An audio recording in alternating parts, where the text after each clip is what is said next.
मुंबई में रहने वाले चैतन्य प्रभु, जिनकी उम्र सिर्फ 22 साल की है और 22 साल की उम्र में उन्हें द डायना अवार्ड मिला है। Diana award princess of Wales जो डायना स्पेंसर थी, जिनकी छोटी उम्र में मौत हो गई, और उनके स्मृति में ये जो डायना अवार्ड है स्थापित किया गया है। और इस अवार्ड में उन लोगों को अवार्ड दिया जाता है जो छोटी उम्र में एक बदलाव लाते हैं, छोटी उम्र में कुछ ऐसा करके दिखाते हैं जो सोसाइटी को और सामाजिक कार्यों में मदद होती है। चैतन्य हमारे साथ हैं अभी, और फर्स्ट ऑफ ऑल आपको बहुत बहुत बधाई कि आपने इतना अच्छा अवार्ड जीता है और हम सबका नाम रोशन किया है। तो इसकी शुरुआत कैसे हुई? 2018 में आपको ये आइडिया कैसे आया? किस सिचुएशन में आपने इस मुहिम को शुरू किया? Thank you. पहली बात मैं शुक्रिया अदा करना चाहता हूँ कि आप हमारी आवाज़ को एम्पलीफाई कर रहे हैं। ऐसा हुआ था कि 2018 में नई वोटर आईडी का एक आर्टिकल मैंने पढ़ा था, और जब मैंने इस आर्टिकल को पढ़ा मुझे पता चला था कि मेरे पास ओल्ड वोटर आईडी कार्ड है जो बेसिकली एक लैमिनेटेड शीट था। इसको देखते ही मुझे पता चला था कि एक कोई नया प्रोसेस है और मुझे गूगल करना चाहिए। तो गूगल करने से पहले जैसे लोग अपने फ्रेंड्स को पूछते, मैंने भी मेरे करीबी मित्रों को पूछा कि क्या आपके पास वोटर आईडी है, और अगर है तो नया वाला है। तो उन्होंने नया वाली बात की छोड़ो, उनको पता ही नहीं था कि प्रोसेस क्या होता है। तब मुझे जब पता चला कि जो मेरे फ्रेंड्स हैं, जो मेरे जितने एजुकेटेड है, जो मेरे साथ स्कूल में पढ़े बड़े, और उनके पास वोटर आईडी नहीं है, तब मुझे सोचा कुछ तो प्रॉब्लम होगा, क्योंकि ये या वो प्रोसेस डिफ़िकल्ट है या लोगों को पता नहीं। तो जब मुझे पता चला कि ऐसे बहुत सारे लोग हैं, मैंने फिर उनको मैसेज किया और उनको बोला कि प्रोसेस काफ़ी इजी है, 7 मिनट में कोई भी अपना रजिस्ट्रेशन कर सकता है, और मैंने खुद लोगों का किया है, तो क्या मैं आपकी मदद कर सकता हूँ?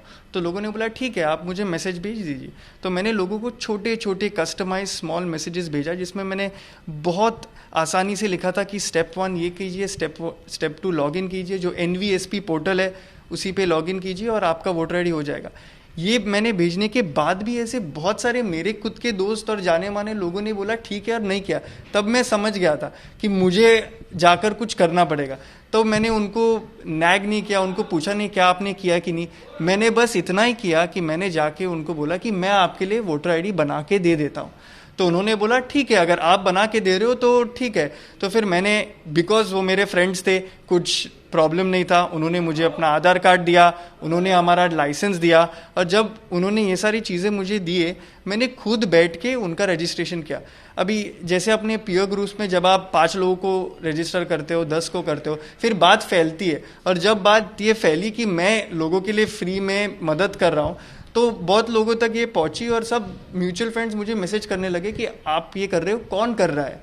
तो मार्क योर प्रेजेंस जो कैंपेन है वो मुझे फाउंड करना पड़ा, बिकॉज मैं ये कोट हमेशा बोलता हूँ कि what started as a small action to help couple of people became a movement.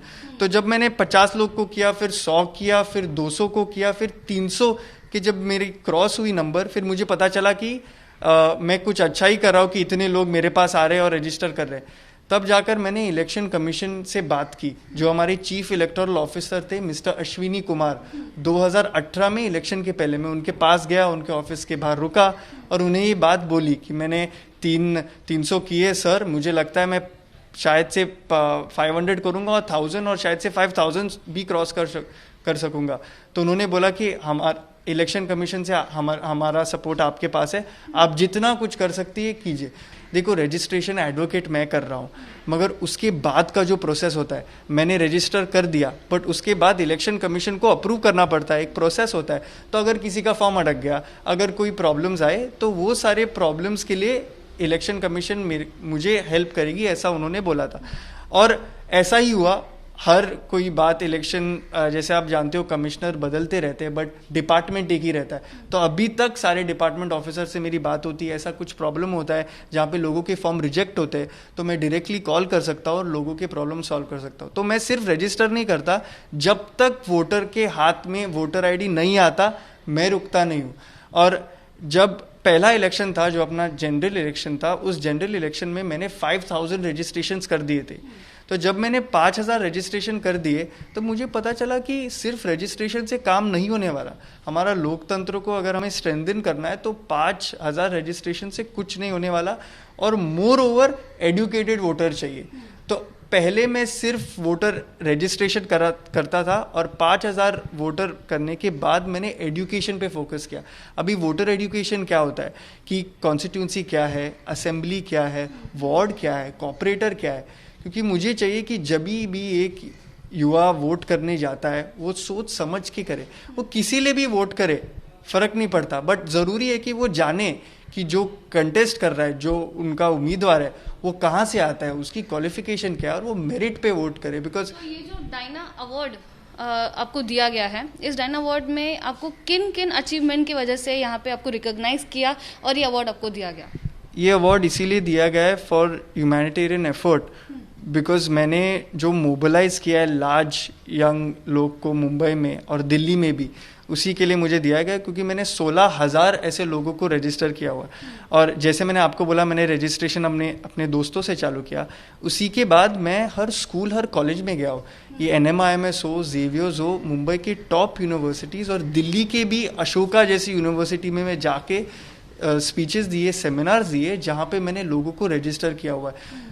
ये अवार्ड इसीलिए दिया था क्योंकि इतने छोटे स्पैन में इतने सारे वोटर्स को मैंने रजिस्टर किया, और ये सारे वोटर्स वोट करने के लिए गए। हर रोज़ काफ़ी स्कूल्स और कॉलेजेस में जाता था और बात करता था, मगर अभी ये सारी चीज़ें ऑनलाइन हुए, बट लकीली बिकॉज डिजिटली सारी चीज़ें हो रही है, हमारे सेमिनार्स ऑन है, हमारे रजिस्ट्रेशन हो रहे हैं। मगर ये award was like extreme light in this darkness, क्योंकि जो मेहनत कर रही इतने साल से, जब एक अंतर्राष्ट्रीय अवार्ड मिलता है तब उसी कुछ और ही खुशी होती है, और ऐसे कठिन परिस्थिति में जब मिलता है तब और भी खुशी होती है। मुझे इसके पहले UN इंडिया ने भी अवार्ड किया है, और हमारे जो स्पोर्ट्स मिनिस्टर है मिस्टर किरण रिजिजू, उन्होंने मुझे फेलिसिटेट किया है, और वो भी पेंडेमिक में हुआ था। तो ये दोनों अवार्ड्स मुझे पेंडेमिक में ही मिले। तो ऐसे लगता है कि जो काम मैं करता आ रहा हूँ, और जैसे बोलते कि अगर आप काम करते जाओगे तो कोई ना कोई आपको रिकग्नाइज कर ही लेगा। और ये बात प्रिंसेस डायना ने भी कहा था, उन्होंने बोला था कि carry small types of efforts in different times, doesn't matter if you get a recognition और अवार्ड। मैं एग्जैक्ट कोट नहीं बोल रहा, मैं आपको उसका जिस्ट समझा रहा हूँ कि उन्होंने बोला था कि आप छोटी छोटी चीज़ें करते रहिए ज़िंदगी में, और उसके लिए कुछ कुछ एक्सेप्टेंस मत कीजिए, उसके लिए कुछ ऐसा ज़रूरी नहीं कोई आपको कुछ दे, बट करते जाइए। और ये अवार्ड मेरे लिए इतना स्पेशल है क्योंकि प्रिंसेस डायना ने बोला था, जैसे आप देख सकते हो, young people have the power to change the world. क्योंकि अगर आप देखोगे यंग एज में ज़्यादातर हम काम कितना भी अच्छा करें, लोग हमको इतना सीरियसली नहीं लेते, क्योंकि वो सोचते 22 का है, 23 का है, कैसे कर लेगा।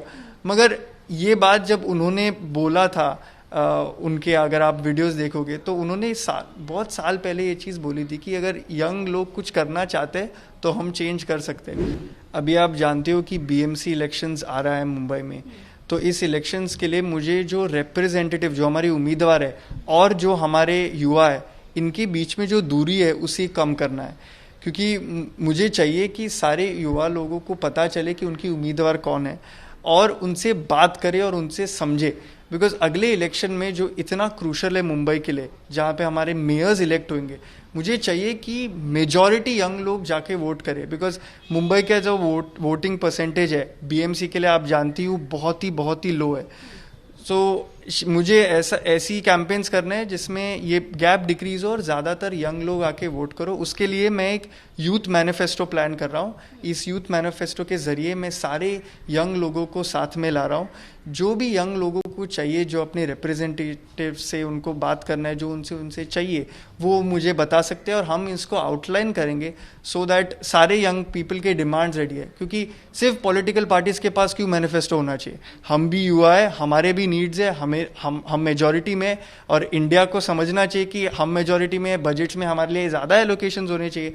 तो ये सारी चीज़ें को साथ में लाने के लिए मैं ये मैनिफेस्टो बना रहा हूँ, और ये BMC इलेक्शन के पहले मैं रिलीज़ करूँगा। तो सारे उम्मीदवारों को भी पता चलना चाहिए कि हमें क्या चाहिए, गवर्नमेंट को भी पता चलना चाहिए हमें क्या चाहिए, और हमारे मांगे पूरी होनी चाहिए। बिकॉज अगर हम मेजॉरिटी में और हमारे लिए अगर कुछ नहीं करेगा गवर्नमेंट, तो प्रॉब्लम्स आएंगी। और मैं ऐसा समझता हूँ कि अगर गवर्नमेंट हमारे प्रॉब्लम्स एड्रेस करते तो कोई एक्टिविज्म होगा ही नहीं, कोई रफ पैच होगा ही नहीं। क्योंकि अगर हमारे नीड्स गवर्नमेंट सॉल्व कर देती, फिर कोई प्रॉब्लम होगी नहीं। तो इसीलिए मेरा यही प्लान है कि ये गैप डिक्रीज कैसे किया जाए और इस इलेक्शन के पहले रिलीज़ किया जाए। तो जैसे कि यहाँ पे चैतन्य प्रभु बहुत ही यंग हैं, और इस उम्र में आकर उन्होंने एक बहुत ही अच्छा थॉट लाया है। वोटिंग जो है हम सबका अधिकार है, हम एक वोट से दुनिया बदल सकते हैं। दुनिया में, हमारे भारत में जो हो रहा है उस चीज़ों को बदल सकते हैं, और बहुत कुछ हम बदलाव ला सकते हैं।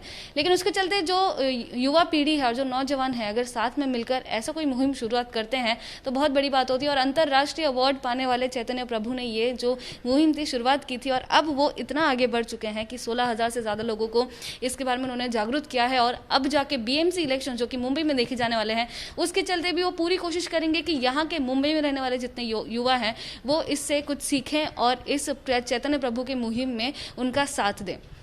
कैमरा पर्सन जावेद के साथ मैं लता शर्मा, एबीपी न्यूज़, मुंबई।